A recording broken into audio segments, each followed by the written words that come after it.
BPSC का अब तैयारी जो है ना वो अब उसके लिए आपको समय देना पड़ेगा। प्रश्नों में 2-3 उसके जो होंगे विशेषता होंगे, उसमें से पूछा जाएगा कि कौन विशेषता प्रमुख था कौन नहीं था, इस तरह करके प्रश्न पूछा जाएगा। इसके लिए आपको डीप नॉलेज होना जरूरी है और प्रश्न को थोड़ा सा कंसेप्ट पर आधारित, तर्क पर आधारित थोड़ा सा उलझाऊं ये बना दिया गया है और अब ऐसा ही प्रश्न रहेगा। एक ट्रेंड बन गया है बिहार में कि गाइड, पासपोर्ट और शॉर्टकट लेके आपको तैयारी करके आपको निकल जाना है, कोई नौकरी ले लेना है। तो ऐसे में के लिए आपको ज्ञान की ज़रूरत है, फिर से आपको है कि कंटेंट की ज़रूरत है और सबसे प्रमुख है कि लिखने का प्रैक्टिस आपको होना चाहिए। बीपीएससी अब साफ कर दिया है कि रट्टा मारने वाले, वन लाइनर, गाइड पढ़ने वाले ऐसे लोगों की ज़रूरत नहीं है। इसके लिए प्रैक्टिस करें आप। प्रैक्टिस जिस तरह हो आपका, चाहे खुद से कर सकते हो, किसी का सहारा ले सकते हैं, कोचिंग ये सब करना हो कीजिए, लेकिन आपको लगता है कि मैंने नहीं लिया और छूट गया मेरा, तो ये अफसोस न रहने कर ले, क्योंकि ये मौका आपको हमेशा नहीं मिलता है। पीटी निकलना ये सब जो है ये आसान चीज़ नहीं होता है। तो देखिए इससे जो है वो अभी बिहार के छात्रों के लिए अनजान है। तो जो भी आपको सहायता मिले, जो भी पुस्तक पढ़ने से, जो भी आपके गाइडेंस देने वाले हों या कोचिंग करना हो, आप इससे को लेकर पूरी तरह से तैयारी कर लें। 68वीं बीपीएससी पीटी की परीक्षा कल संपन्न हो गई और सोशल मीडिया पर जो मेरे जान संपर्क के कुछ लोग हैं वो लिख रहे थे कि ल्यूसेंट पढ़ने से अब बीपीएससी नहीं निकलेगा। ल्यूसेंट छोड़िए, अगर कोई विद्यार्थी सिर्फ एसएससी की तैयारी कर रहा है और अगर वो अटेम्प्ट लेने के लिए भी बीपीएससी की परीक्षा में बैठ रहा है तो वो गलती कर रहा है। पूरा परीक्षा पैटर्न जो है वो बदल गया है, सवाल टफ हो गए हैं, निगेटिव मार्किंग हो रहा है, कई तरह के कमेंट्स हमने देखा। छात्र नेता दिलीप भी जब रिव्यू मांगे फेसबुक पर तो उनके भी पूरे कमेंट बॉक्स को अगर आप जाकर खंगालिएगा तो आप भी देख सकते हैं वहां पर क्या रिव्यू दिया गया है। चर्चा होगी इसी विषय पर हमारी। आदेशपुरी हमारे साथ हैं और कल दिन भर, पूरा दिन करीब 12 घंटे तक, रात के 10-11 बज गए हम लोगों को, अलग अलग टीचर्स, अलग अलग स्टूडेंट्स, जो पुराने स्टूडेंट हैं सभी लोगों से वार्तालाप हुई, बातचीत हुआ। क्या कंक्लूजन निकला, क्या परिवर्तन किया गया बीपीएससी में लेकर, और अतुल प्रसाद जो कि चेयरमैन है वो ये बात कह भी रहे थे कि इस बार कुछ बदलाव देखने को मिलेगा।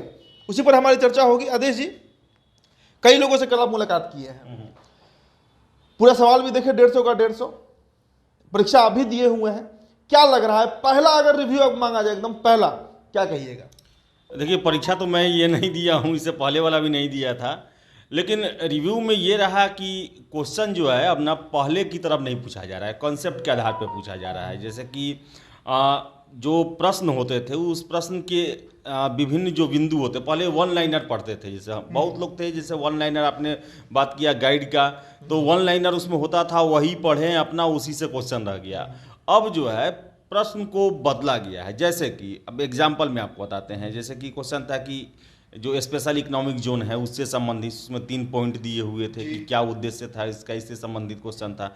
तो आप स्पेशल इकोनॉमिक जोन को नहीं जानेंगे तो फिर उसमें आप ये नहीं कर सकते हैं कि इसमें क्या क्या इसकी खूबियाँ होती है। फिर से सिंधु नदी में अटक के पास जो है अफगानिस्तान से आके कौन नदी मिलती है ये पूछा गया है। ये नहीं पूछा गया है कि इसमें से कौन सिंधु की सहायक नदी है। उसके बाद उसी तरह चीनी उद्योग से संबंधित प्रश्न जो हैं, ये सारे प्रश्न जो है ना, देखिए प्रश्न टफ नहीं है, लेकिन प्रश्न में जो एक लाइन के बाद जो उसकी व्याख्या होती है उसके भीतर से प्रश्न को उठाया गया है।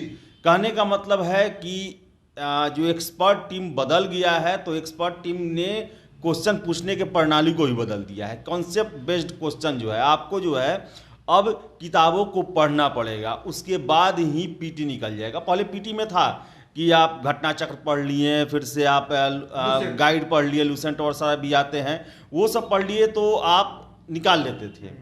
अब वैसा स्थिति नहीं है। अब इसके लिए आपको ज़्यादा से ज़्यादा पढ़ना पड़ेगा। और देखिए कि मेंस में भी अब हमको लग रहा है कि प्रश्न जो हैं वो काफ़ी आप जो रहेंगे वो पहले की तरह नहीं रहेंगे। जैसे मान लीजिए एग्जाम्पल में मैं बता रहा हूँ, प्री में एक बात बताइए, जैसे कि एक धारणा चलती है कि अगर आप 10 साल 15 साल का पेपर, जो प्रीवियस ईयर पेपर है, उसको भी अगर पूरा रट्टा मार के चले गए तो 70-80 नंबर के आसपास आप पहुंच जाते हैं। इस बार के पेपर से वो संभावना लगी?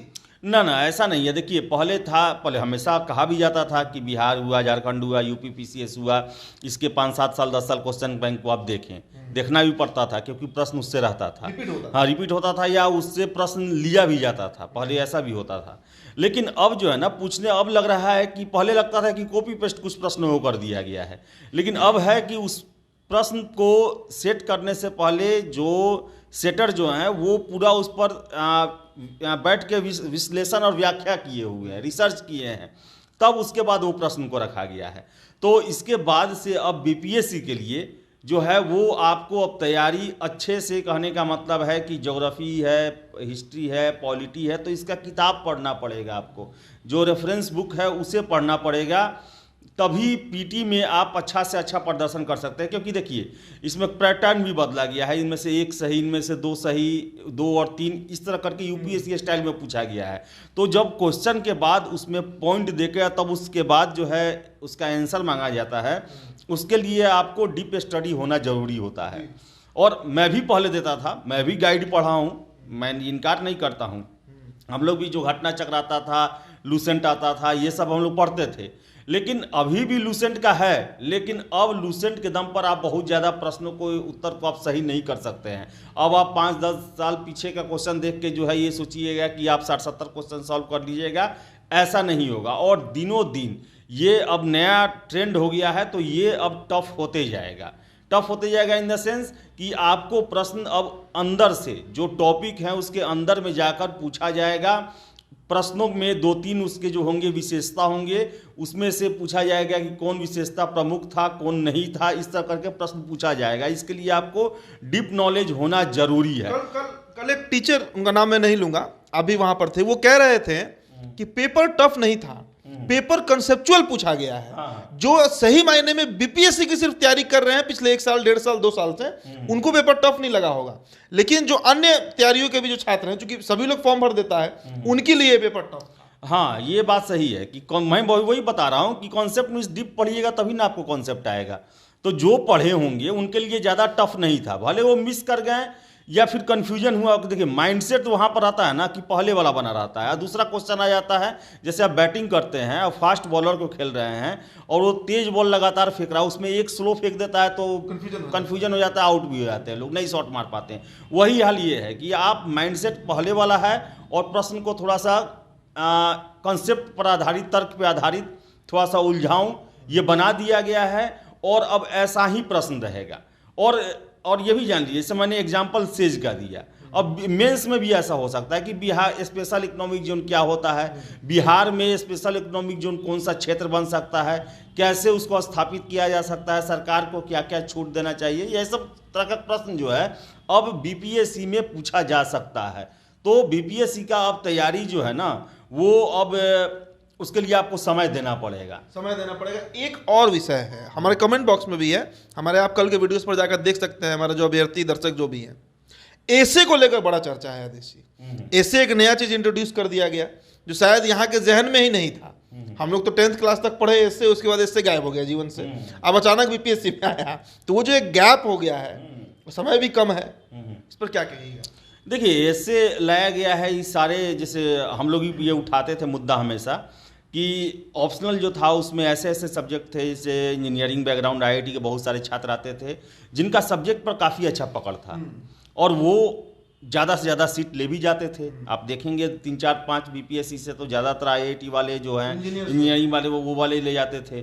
तो प्रश्न उठता था कि भाई मैथ में वो 300 में 280-290 नंबर लाते थे, हिस्ट्री में आप कितना भी अच्छा लिखिएगा तो 180-90-200 तक जाएगा, तो 80-90-100 नंबर का तो गैप वो ले लेते हैं। हमेशा स्केलिंग की बात हमने भी अध्यक्ष के पास कितना बार रखा, छात्र भी हमेशा से मांग करते थे स्केलिंग किया जाए, तो स्केलिंग बड़ा ही पेचीदा चीज़ होता है और उसको लेकर केस मुकदमा से बचना चाहता है हर एक आयोग। यूपीएससी भी स्केलिंग को लेकर ही वो सीसेट लाया, तो स्केलिंग से बचने के लिए जो है ये कर दिया गया कि एमसीक्यू बेस्ड ऑप्शनल रहेगा और एसए पेपर दे दिया है। देखिए एसए में क्या दिक्कत है, एसए तो है देखिए कि वो आपको ज्ञान और लिखने की शैली है, आप कितना ज्ञान है आपको और उसको आप कितने अच्छे तरीके से लिखते हैं, यही है मेनली। इससे आपके व्यू देखा जाता है, आपके विचार उस पॉइंट को लेकर देखा जाता है। लेकिन दिक्कत क्या है कि बिहार में यहाँ के विश्वविद्यालयों में तो पढ़ाई होती नहीं है। मैट्रिक के बाद छात्र क्लास क्या होता है वो नहीं जानते हैं। यहाँ के विश्वविद्यालय में पढ़ने वाले, पटना यूनिवर्सिटी एक दो छोड़ दिया जाए तो जितने भी ये छपरा है, मुजफ्फरपुर है, चाहे वो पूर्णियापुर, भागलपुर, वहाँ के छात्र नहीं जानते हैं लेक्चर क्या होता है। एक पीढ़ी नहीं जानती है कि लेक्चर क्या होता है। तो देखिए, वो जो लिखने का शैली फिर से एक ट्रेंड बन गया है बिहार में कि गाइड, पासपोर्ट और शॉर्टकट लेके आपको तैयारी करके आपको निकल जाना है, कोई नौकरी ले लेना है। तो ऐसे में के लिए आपको ज्ञान की ज़रूरत है, फिर से आपको है कि कंटेंट की ज़रूरत है, और सबसे प्रमुख है कि लिखने का प्रैक्टिस आपको होना चाहिए कि आप ऐसे में उन चीज़ों के, आप उसके दिए गए जो चीज़ मांगा जा रहा है उससे फालतू ना ज़्यादा लिखें और कम ना लिखें, संतुलित लिखें। इसके लिए प्रैक्टिस करें। आप प्रैक्टिस जिस तरह हो आपका, चाहे खुद से कर सकते हो, किसी का सहारा ले सकते हैं, कोचिंग ये सब करना हो कीजिए, लेकिन चूकिए मत। क्योंकि देखिए, सिविल सेवा ये सब ऐसा चीज़ होता है ना कि अगर आप कोचिंग करके भी अगर आप 50,000 1 लाख रुपया लगा के भी आप अगर नौकरी ले लेते हैं ना, तो उसका कोई ये नहीं है। अगर नहीं होता है, मानिए आप में क्षमता है लेकिन फिर भी आप कोचिंग ये सब नहीं लेते हैं और आपको लगता है कि मैंने नहीं लिया और छूट गया मेरा, तो ये अफसोस न रहने दे, कर ले। क्योंकि ये मौका आपको हमेशा नहीं मिलता है। पीटी निकलना ये सब जो है ये आसान चीज़ नहीं होता है। पैटर्न बदल रहा है, सब कुछ बदल रहा है, अगली बार आपका पीटी ही ना हो। तो देखिए, जब भी मौका मिले, देखिए इस यही कारण है कि दिल्ली में ये सब जगह कोचिंग इतने ज़्यादा चलते हैं कि लोग रिस्क नहीं लेना चाहते। आपको गाइडेंस अच्छा मिल गया, आप देख लिए, टॉपिक मिल गया, आप उसका परफॉर्मेंस अपना सुधार सकते हैं। तो देखिए, इससे जो है वो अभी बिहार के छात्रों के लिए अनजान है। तो जो भी आपको सहायता मिले, जो भी पुस्तक पढ़ने से, जो भी आपके गाइडेंस देने वाले हों या कोचिंग करना हो, आप इससे को लेकर पूरी तरह से तैयारी कर लें। एक और सवाल है आदेश जी। अध्यक्ष जी का इंटरव्यू जो हमने देखा, उन्होंने कहा कि रट्टा मारने वाले जो छात्र हैं और कोचिंग व्यवस्था पर भी उनका इशारों में, सीधे तरीके से तो वो नहीं कहे थे, भी उनका चोट था कि जो कॉन्सेप्चुअल लोग पढ़ा रहे हैं 20 साल 30 साल से, वो व्यवस्था अब नहीं चलने वाला है। देखिए, रट्टे मारने को लेकर तो हमेशा हमको बोले हुए हैं कि वैसे कैंडिडेट जो कि उनका पीटी काफ़ी अच्छा है और फिर से रट के आते हैं, पीटी देते हैं, मेंस में बैठते नहीं हैं। तो उनका ये कहना था कि देखिए, हमको वैसे छात्रों की ज़रूरत नहीं है। हम अब परीक्षा ऐसा करेंगे कि हमको वैसे छात्र चाहिए जिनका एम्बिशन हो जाना सिविल सर्विसेज में। और रहा बात कोचिंग का, तो कोचिंग देखिए, कोचिंग को लेकर हर एक आयोग, हर एक बोर्ड, उनका पहला यही करना रहता है कि हम कोचिंग व्यवस्था कुछ बंद करना चाहते हैं। जब यूपीएससी में CSAT आया था तो उसमें भी कहा गया था कि चूंकि अब कॉन्सेप्ट बेसिस क्वेश्चन रहेगा तो कोचिंग पर ताला लग जाएगा। कोचिंग पर ताला नहीं लगा, बल्कि कोचिंग में छात्रों की संख्या बढ़ गई और रेट भी तिगुना हो गया। पहले जो सब्जेक्ट GS 35,000 30,000 में जो चलता था, वो बाद में आके उसका चार्ज 1.5 लाख रुपया हो गया। तो उससे कुछ होता नहीं है। IIT में उस तरह 2 अटैम्प्ट किया गया। पहले तो अनलिमिटेड था कि कोचिंग व्यवस्था पर चोट होगा 2 ही अटैम्प्ट मिलेगा। 9वीं क्लास से बच्चा जो है कोचिंग पकड़ना शुरू कर, 9th क्लास से ही कोचिंग और कोटा में जो है बैच बनना शुरू हो गया है।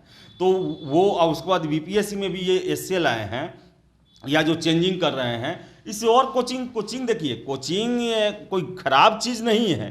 कोचिंग आपको एक गाइड करता है, एक मार्गदर्शक की भूमिका निभाता है। आप देखिए ना, जो भी लोग निकलते हैं वो कहीं ना कहीं बोलते हैं कि मैंने इस कोचिंग से मार्गदर्शन लिया।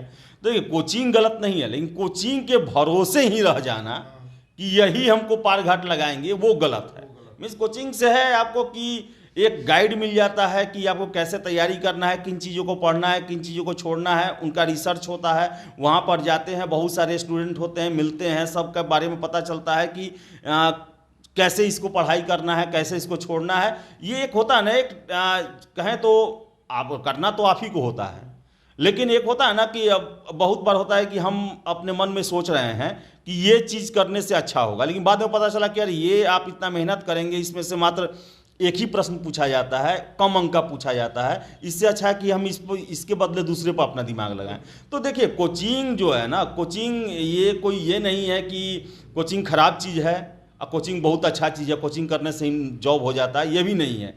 तो देखिए, अब निबंध के ही बारे में आप कह रहे हैं, तो निबंध को लेकर जो है 100% कोचिंग चलेगा।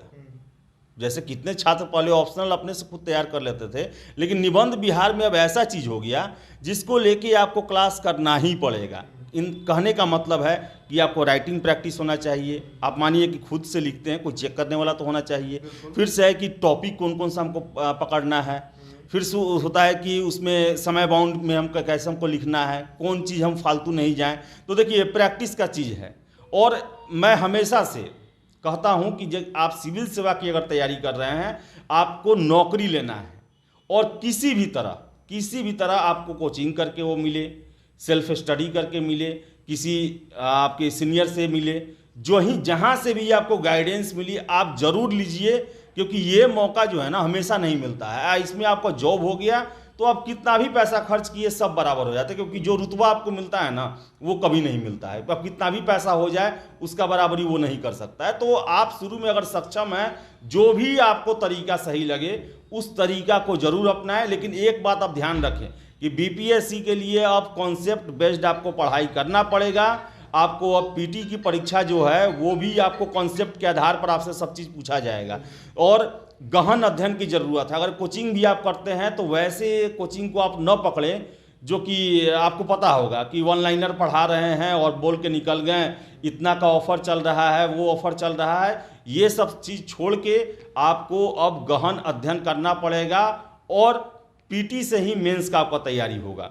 तो बीपीएससी अब साफ कर दिया है कि रट्टा मारने वाले, वन लाइनर, गाइड पढ़ने वाले ऐसे लोगों की ज़रूरत नहीं है।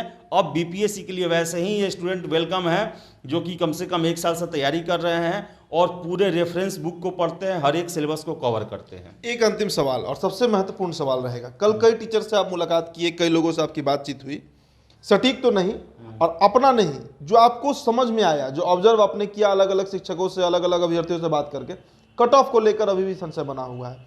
कुछ लोग 100 बता रहे हैं, कुछ लोग 100 पार कर जा रहे हैं, कुछ लोग 80 में ही लटक जा रहे हैं। एक औसतन आपको क्या लग रहा है, अगर 5 मार्क्स का गैप किया जाए, 80 से 85 या 90 से 95 या 100 से 105, किसके बीच में कट ऑफ रहना चाहिए इस बार के पीटी का? देखिए मुझे जो लगता है, मैं इस गारंटी नहीं कर रहा हूँ, लेकिन जितना मैं बात किया, क्वेश्चन देखा, छात्रों से बात किया, मुझे 90 से 95 से अधिक जाने का जनरल कैटेगरी में 90 से 95, मैक्सिमम 95, मिनिमम 90, इतना ही का मुझे लगता है। अब हो सकता है गलत हो, क्या हो भगवान जाने, लेकिन मुझे लगता है, क्योंकि मैं भी 4-5 बार बीपीएससी का मेंस दिया हूँ, पीटी निकाला हूँ, और अभी भले कट ऑफ ज़्यादा बढ़ना शुरू हो गया हो, पहले निगेटिव होता था, नहीं होता था, आसान क्वेश्चन होता था तभी 100 नहीं पार करता था कट ऑफ।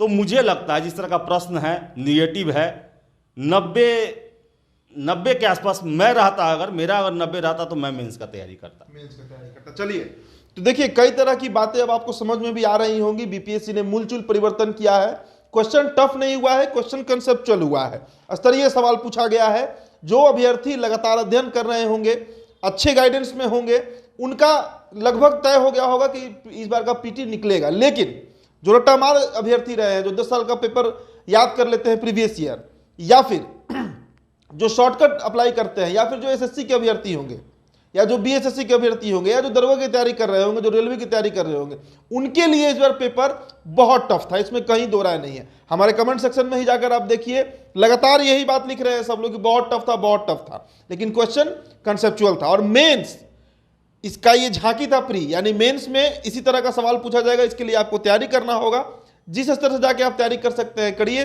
खूब पढ़िए, गाइडेंस का जरूरत है वो भी लीजिए। चलिए, ये चर्चा हमारी जारी रहेगी। बहुत बहुत शुक्रिया।